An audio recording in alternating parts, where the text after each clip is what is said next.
जी देखिए शाहतुर्कान कौन थे? इल्तुतमिश की पत्नी। इल्तुतमिश की पत्नी किसकी पत्नी?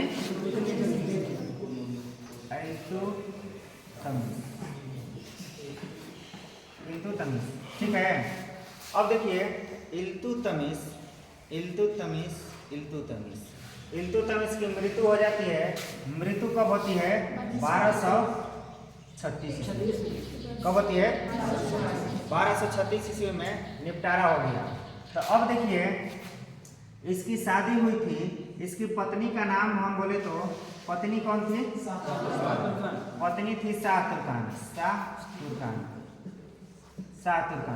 और पुत्र भी तो एगो था। पुत्र का नाम था रुकनुद्दीन फिरोज। पुत्र का नाम था रुकनुद्दीन फिरोज। पुत्र कौन था? रुकनुद्दीन फिरोज। और पत्नी कौन थी? शाहतुर्कान। अब देखिए जब मृत्यु हो जाता है इल्तुतमिश की तो शासक कौन बनता है? रुकनुद्दीन फिरोज। कौन शासक बनता है? रुकनुद्दीन फिरोज। और रुकनुद्दीन फिरोज खाली नाम मात्र का शासक रहता है। रुकनुद्दीन फिरोज नाम मात्र का शासक रहता है। बाकी सारी शासन की बगडोर किसके हाथ में रहता है? शाहतुर्कान के हाथ में। किसके हाथ में रहता है? शाहतुर्कान के हाथ में। कौन बाहर जाएगा, कौन घर में आएगा, कौन राज दरबार में आएगा, कौन किसको कितना दिन की छुट्टी चाहिए, कौन क्या चाहता है, सारे देख रेख कौन करते थे? यानी बोले तो पूरे साम्राज्य का मालिक उस समय कौन हो गई? शाहतुर्कान। इतना परेशान करने लगी लोगों को कि लोगों ने उसे क्रूर महिला कहना शुरू कर दिया कि यह क्रूर महिला है। यानी बहुत ज़्यादा लोगों पर अत्याचार करना शुरू कर दिया। यह महिलाओं को नहीं छोड़ती थी, बच्चों को नहीं छोड़ती थी, सबसे काम लेती थी, सबको काम में लगा दिया। कौन? शाहतुर्कान।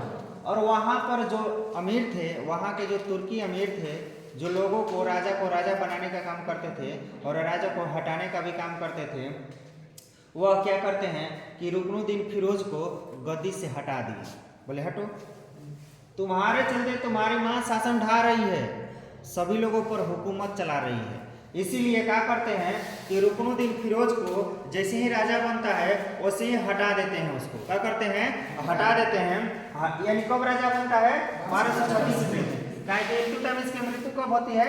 1236 ईस्वी में। और उसी समय रुकनुद्दीन फिरोज को राजा बनाया जाता है, शासक बनाया जाता है। लेकिन उसके जगह पर उसकी माँ काम करती है। राजा के रूप में राजा रहता है रुकनुद्दीन फिरोज, लेकिन सारा काम कौन करती है? शाहतुर्कान रुकनुद्दीन फिरोज की कौन रहती है? माँ रहती है। सारा काम शाहतुर्कान करती है। इसीलिए वहां के तुर्की अमीरों ने रुकनुद्दीन फिरोज को क्या कर दिया? गद्दी से हटा दिया। और जब गद्दी से हटाया ना तो इल्तुतमिश की एक और पुत्री थी जिसका नाम था रजिया। क्या नाम था? रजिया। क्या नाम था? रजिया नहीं, रजिया सुल्तान। क्या नाम था? रजिया सुल्तान। अगला शासक यानी रुकनुद्दीन फिरोज को गद्दी से हटा करके रजिया सुल्तान को शासक बना दिया गया। क्या शासक बनाया गया? रजिया सुल्तान को शासक बना दिया गया। अब देखेंगे हम लोग रजिया के बारे में।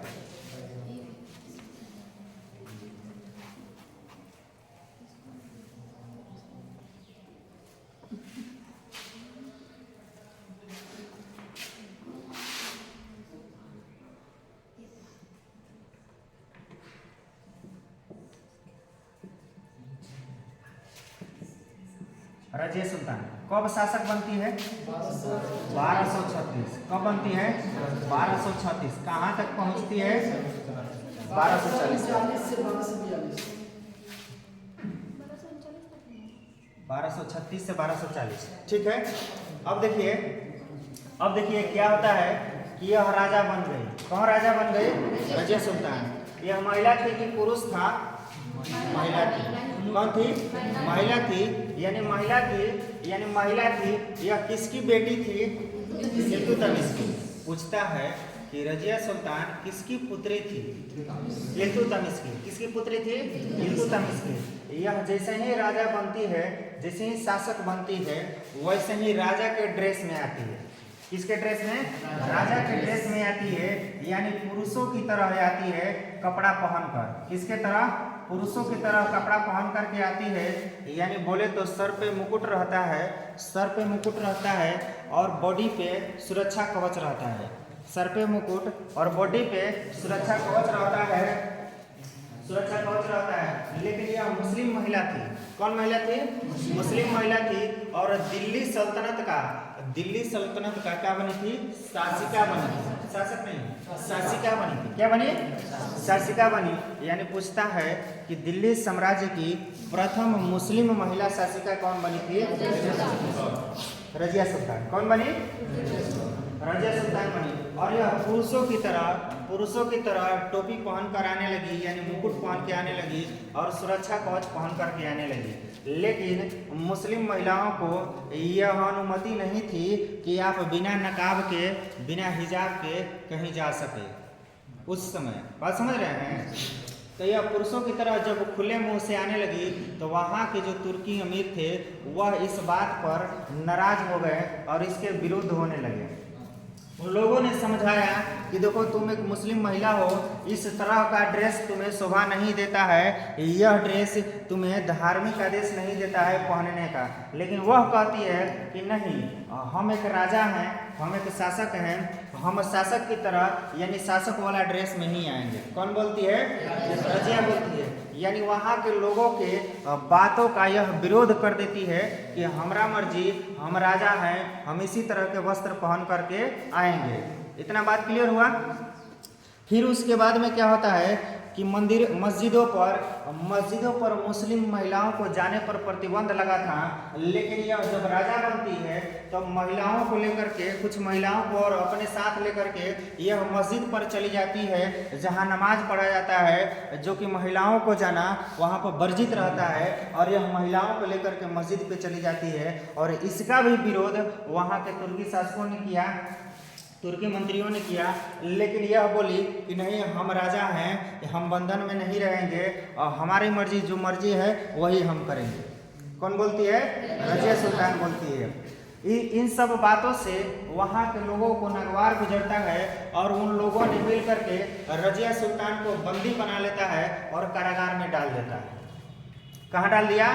कारागार में डाल दिया। और कारागार में डालने के बाद अगला शासक मुइजुद्दीन बहराम शाह को बना दिया। किसको बना दिया? मुइजुद्दीन बहराम शाह। मुइजुद्दीन बहराम शाह को अगला शासक बना दिया। ठीक है। जब बहराम शाह शासक बना तो इसके शासन काल में मंगोल आक्रमण किए। जब भी आक्रमण होगा मंगोल आक्रमण करेगा दिल्ली साम्राज्य पर। देखिएगा, बार बार आक्रमण करेगा मंगोल साम्राज्य। अभी उसके इल्तुतमिश के शासन काल में मंगोल आक्रमण किया, फिर इसके भी रीजन में मंगोल आक्रमण किया, फिर आगे देखेंगे बलबन के शासन काल में भी मंगोल आक्रमण किया। यानी मंगोल हमेशा आक्रमण करते रह गए दिल्ली साम्राज्य पर। अभी देखिए अगला शासक रजिया के बाद कौन शासक बना? मुइजुद्दीन बहराम शाह। कौन शासक बन गया? मुइजुद्दीन बहराम शाह। अब इसके शासन काल में क्या होता है कि मंगोलों का आक्रमण हो जाता है। फिर किसका आक्रमण हो जाता है?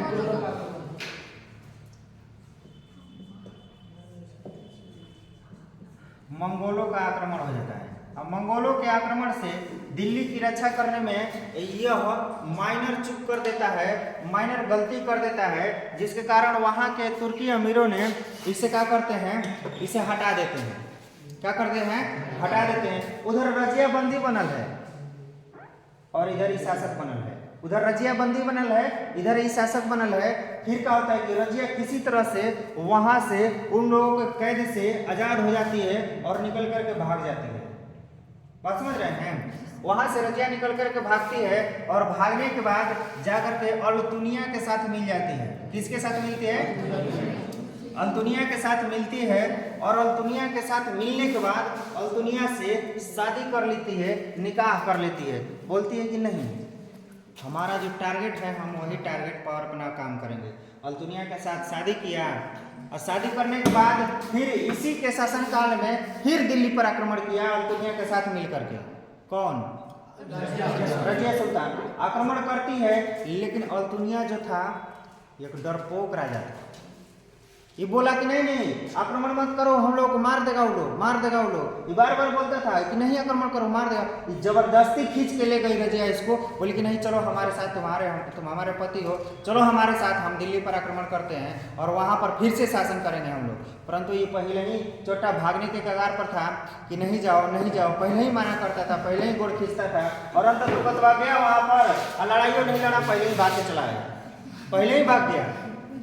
तब फिर क्या हुआ, आगे क्या हुआ कि रजिया भी कमजोर पड़ने लगी और वहां से भाग निकली, वहां से उस युद्ध से क्या करी, भाग निकली। और भागने के बाद कुछ दिन के बाद इसको 1240 ईस्वी, कहाँ कितना समय आ गया, 1240 ईस्वी, और कैथल के पास, कौन स्थान था, कैथल के पास यह जा रही थी और 1240 ईस्वी समय में कुछ डाकुओं द्वारा, किसके द्वारा, कुछ डाकुओं द्वारा इसकी क्या कर दी जाती है, हत्या कर दी जाती है। क्या कर दी जाती है, हत्या कर दी जाती है। यानी 1240 ईस्वी में कैथल के पास डाकुओं के द्वारा, 1240 ईस्वी में कैथल के पास डाकुओं के द्वारा रजिया की क्या कर दी गई, हत्या कर दी गई।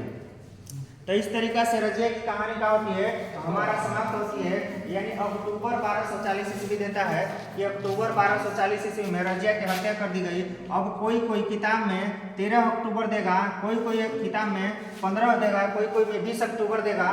तो ये हमेशा इधर उधर बदल जाता है, लेकिन अक्टूबर 1240 याद रखिएगा कि रजिया की हत्या कब की गई, अक्टूबर 1240 ईस्वी में। कब की गई, अक्टूबर 1240 ईस्वी में। अब रजिया की कहानी खत्म होता है। इसके बाद जल्दी फोटो लेना है तो ले लीजिए, आगे बढ़ते हैं। हो गया। अब देखिए रजिया की हत्या हो गई, लेकिन शासक कौन था, बहराम शाह। कौन शासक था, बहराम शाह। और बहराम शाह को बंदी बना लिया गया, बहराम शाह को बंदी बना लिया गया। बंदी बनाने के बाद बहराम शाह के भी 1242 ईस्वी में, कितना में, 1242 ईस्वी में इसकी भी हत्या कर दी गई। 1242 ईस्वी में क्या कर दी गई, हत्या कर दी गई। यानी बहराम शाह की भी हत्या कब कर दी गई, 1242 ईस्वी में। ठीक है, जल्दी फोटो खींचिए, मिटाते हैं।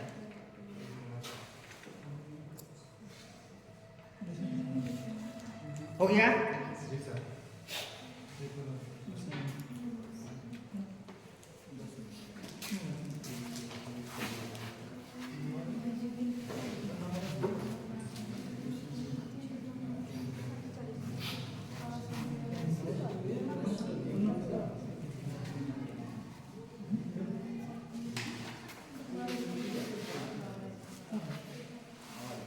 ठीक है, देखते हैं।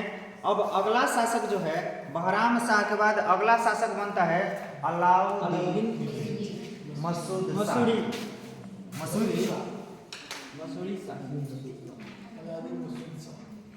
अलाउद्दीन मसूद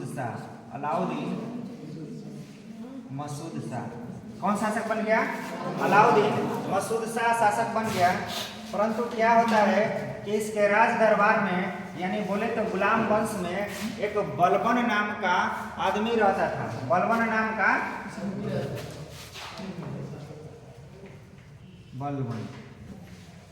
बलबन रहता था राज दरबार में। कौन रहता था, बलबन रहता था। और इसकी चेहरा जानते हैं कैसन था, बाहुबली में जो कटप्पा देखे हैं ना, एकदम जस्ट लाइक कटप्पा जैसा था। किसके जैसा था, कटप्पा की तरह था। यह भी तलवारबाजी में निपुण था। कटप्पा को भी देखिएगा तो तलवार बहुत तेज चलाता था।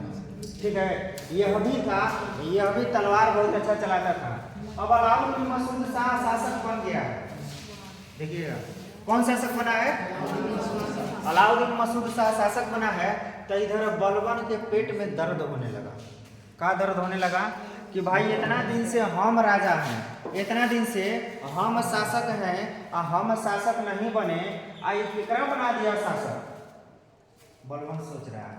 कौन सोच रहा है, बलबन सोच रहा है। बलबन रात दिन षड्यंत्र लगाते रहा। षड्यंत्र लगाने के बाद एक अपना आदमी को राजा बनाया, जिसका नाम था नसीरुद्दीन महमूद। क्या नाम था,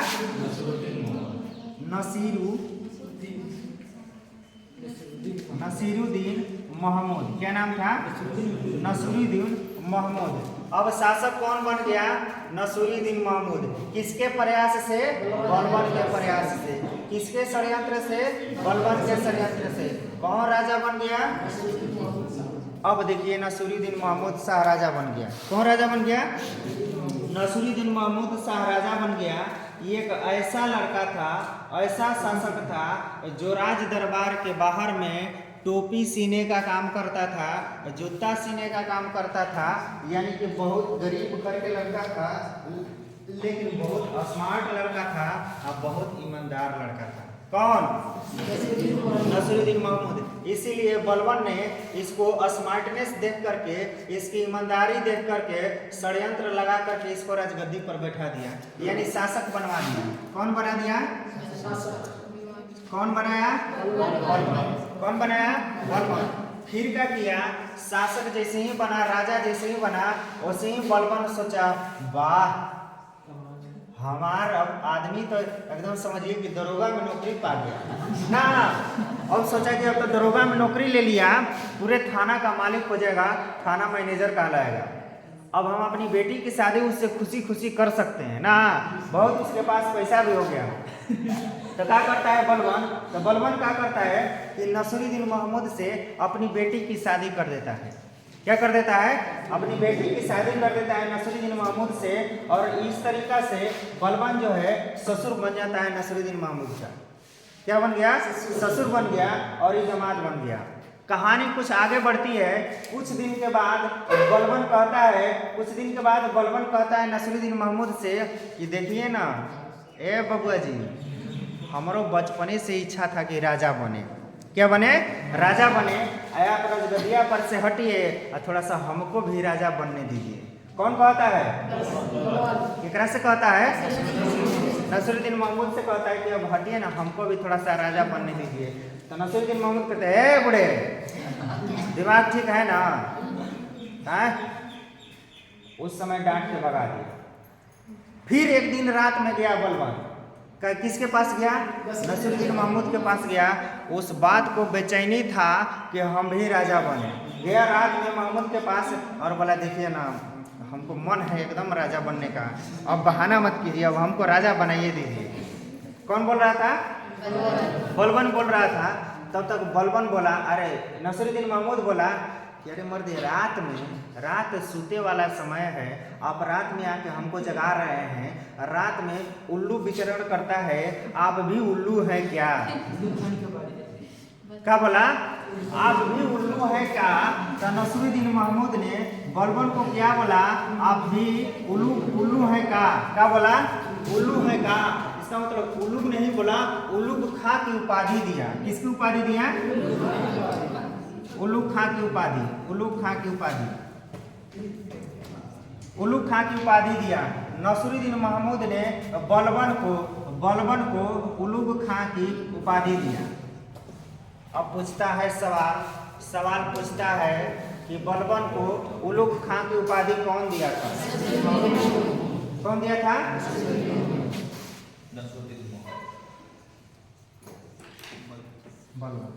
बलबन को उल्लू खां की उपाधि कौन दिया था? नसीरुद्दीन महमूद दिया था। अब देखिए नसीरुद्दीन महमूद का दिमाग था। फिर क्या होता है? अंततोगत्वा कि बलबन राजा बन जाता है। क्या बन जाता है? बलबन राजा बन जाता है, बलबन शासक बन जाता है। बलबन शासक बनने के बाद क्या क्या करता है? तो बलबन को हम उठा के यहाँ लिखते हैं, इन सबको साफ करते हैं। कोनो दिक्कत है? फोटो लेना है तो ले सकते हैं, और नहीं तो मिटाने का काम हम कर रहे हैं।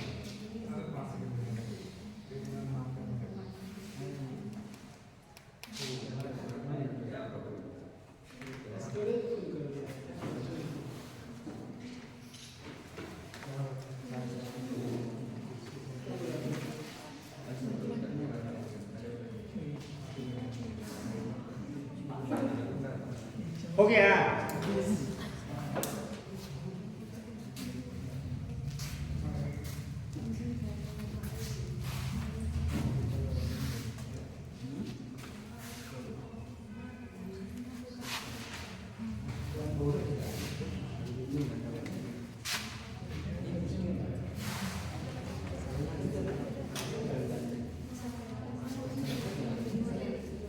देखिए अब शासक कौन बन गया?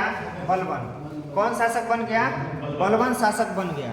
बलबन जब शासक बना ना, बलबन जब शासक बना तो शासक बनने के बाद इसके शासनकाल में मंगोल फिर आक्रमण कर दिए। कौन आक्रमण कर दिए? मंगोल आक्रमण कर दिए। और मंगोल जैसे ही आक्रमण किए ना तो उस समय चालीसा दल काम नहीं किया। कौन दल? चालीसा दल बढ़िया से काम नहीं किया। तो चालीसा दल काम नहीं किया बढ़िया से, तो बलबन ने नाराज होकर के चालीसा दल को, किसको? चालीसा दल को, चालीसा दल का क्या कर दिया? विनाश कर दिया। बोला कि चालीसा दल अब आज से नहीं रहेगा, चालीसा दल का कहानी क्या हो जाए? आज से समाप्त हो जाए। बात समझ रहे हैं? चालीसा दल को क्या कर दिया? खत्म कर दिया। बोला कि चालीसा दल आज के बाद अब हमारे दरबार में नहीं रहेगा। फिर उसके बाद बलबन क्या करता है? बलबन क्या करता है कि एक नया प्रथा चलाता है, जिस प्रथा का नाम रहता है सिजदा एवं पैबोस प्रथा। कौन प्रथा? सिजदा एवं पैबोस प्रथा।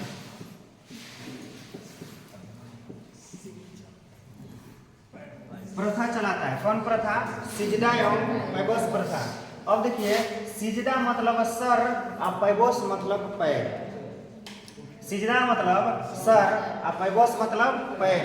यानी कहने का मतलब ये है कि सिजदा जब किया जाता था तब पूरा एकदम लेट जाना पड़ता था जमीन पे, और जमीन पे लेट करके राजा को प्रणाम किया जाता था। वही प्रथा क्या कहलाई थी? सिजदा। क्या कहलाती थी? सिजदा। अब पैबोस के प्रथा मतलब घुटनों के बल, यहाँ पर घुटनों के बल ऐसे करके आप बैठ करके राजा को प्रणाम करना पैबोस कहलाया। बस समझे? तो घुटना के बगल बैठ करके प्रणाम कीजिएगा तो उसको पैबोस कहिए, वो पैबोस कहलाया। अब पूरा लेट जाइए, सिर मतलब नीचे हो जानी चाहिए, उसको क्या बोला गया? सिजदा। यानी सिजदा एवं पैबोस प्रथा का प्रचलन कौन करवाया? बलबन। कौन करवाया? बलबन कराया। अब देखिए आगे बढ़ते हैं। इसमें एक और नया त्योहार शुरू करते हैं। कौन त्योहार शुरू करते हैं? तो देखिए यह पारसी धर्म का प्रमुख त्योहार है, जिस त्योहार का नाम है नवरोज। क्या नाम है? नवरोज नाम है। और यही नवरोज उत्सव, इसी नवरोज उत्सव का लाभ उठाया था जहांगीर। कौन लाभ उठाया था? जहांगीर लाभ उठाया था। और किससे शादी किया था? नूरजहां से। अब देखिए नवरोज उत्सव, नवरोज उत्सव का प्रारंभ कौन किया था? नवरोज उत्सव का प्रारंभ कौन किया था? तो बलबन किया था। नवरोज उत्सव का प्रारंभ कौन किया था? बलबन किया था। अब देखिए एक और नया प्रक्रिया शुरू किया था, लौह एवं रक्त की नीति। क्या शुरू किया था? लौह एवं रक्त की नीति। लौह एवं रक्त की नीति। लौह एवं रक्त की नीति का शुरुआत कौन किया था? तो बलबन किया था।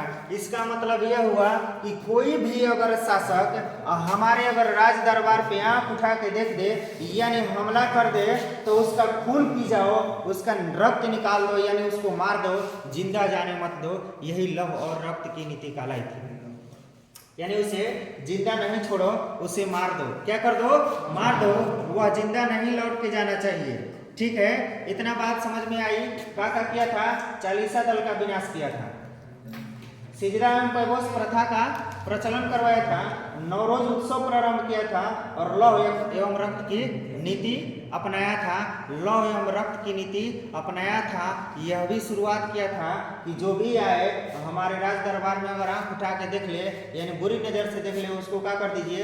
मार दीजिए, उसका खून निकाल दीजिए। कौन बोला था? बलबन बोला था। अब इसी के द्वारा समय आ गया 1287 और 1287 ईस्वी से 1290 ईस्वी तक गुलाम वंश का अंतिम शासक शम्मुद्दीन कैमूर्स बना। गुलाम वंश का अंतिम शासक शम्मुद्दीन कैमूर्स बना 1287 से लेकर 1290 ईस्वी तक। और इस तरीका से हमारा गुलाम वंश 1290 ईस्वी तक पहुंच गया और इसकी समापन हो चुकी। क्या हो गई? समापन हो चुकी। 1290 ईस्वी तक गुलाम वंश पहुंच गया और 1290 ईस्वी में गुलाम वंश की क्या हो गई? अंत हो गई। अब इसके बाद हम लोग देखेंगे